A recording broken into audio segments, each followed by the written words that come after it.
Assalamualaikum warahmatullahi wabarakatuh. Update, after nung contract signing, nangyari yun last week.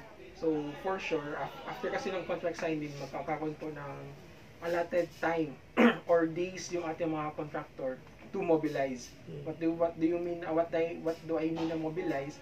Ayun po yung oras na ibibigay sa kanilang opisina na papuntahin or i-deliver yung mga equipments na kailangan dun sa site to start the construction. So yun po yung hinihintay natin. Once they mobilize it, magkakaroon na po ng activity. For sure, ang gagawin nila una is to check the site and magkakaroon po ng clearing. And after they do that, some of the projects is binibigyan or some of the contractors are contacting or informing the office na gusto nilang magkaroon ng groundbreaking para makita rin naman ng mga tao, especially the LGU, na yung project na binigay ng office sa kanila is mag-uumpisa na. And kaya sabi ko, ma-aware yung mga ano man tawag doon, yung mga paglalaanan or yung mga tawag doon, yung mga paglalaanan ng project na yun, para sino yung mag-benefit dun sa proyekto na yun. So, yun po yun. So, sir, di po sabay-sabay yung mga... Kung sino po yung, kaya ilan sila nung last time? 6 ba sila? 6 sila, sir. Oo, 6 sila. So, yung 6 na yun is, same po sila ng starting date. Kumbaga sa racing pa, same sila ng starting line.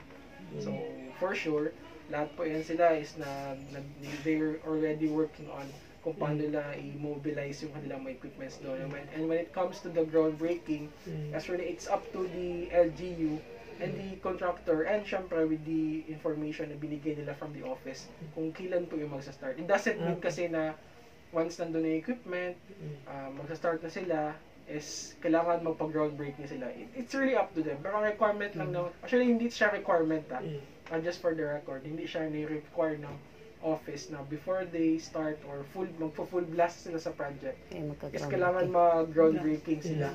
Hindi yun siya requirement.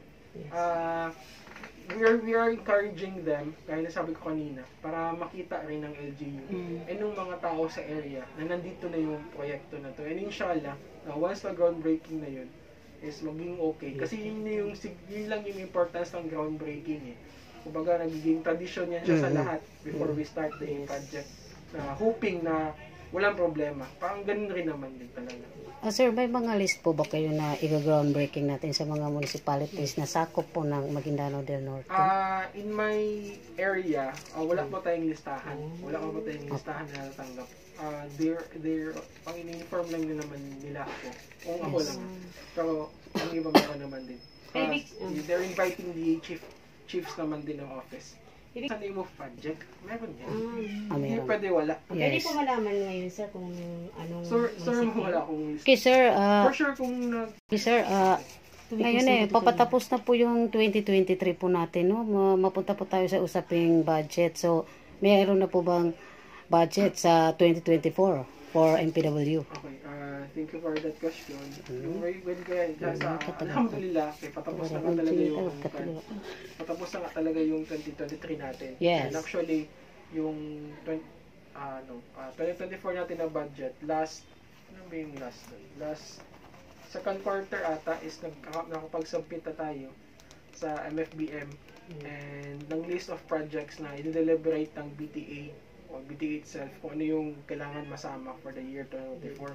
And as of now, as far as I know, ang status nun ngayon is na siya for deliberation na rin siya and finality na rin kung ano yung mga mai-include na projects sa year 2024. So, as of ang ngayon, hihintay rin talaga namin kung ano yung magiging finalist. Yes. So, kung baka sakali na may finalist na yan, meron na po ba tayong yung pinaka main project natin sa 2024? Meron na po bang nalista? Siguro meron yan. Yung mga high impact projects? Yes, yung paglalaanan natin in 2024. Yes po. Meron po tayong mga high impact projects, yung tinatawag namin na binigyan talaga namin ng priority for this year. Ang tawag namin dyan, ma'am, is yung multi-year projects namin na na-identify. Yung multi-year projects natin is allotted na rin yan siya. Hindi lang sa taon na ngayon, previous years pa na-allot na yan because we're planning it. Kaya nga sabing multi-year.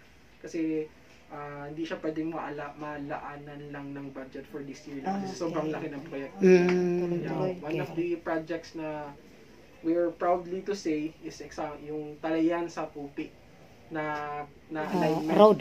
Yes, Yes, construction of Talayan sa Pupi road. So we're trying to connect the Talayan papunta yung road nila.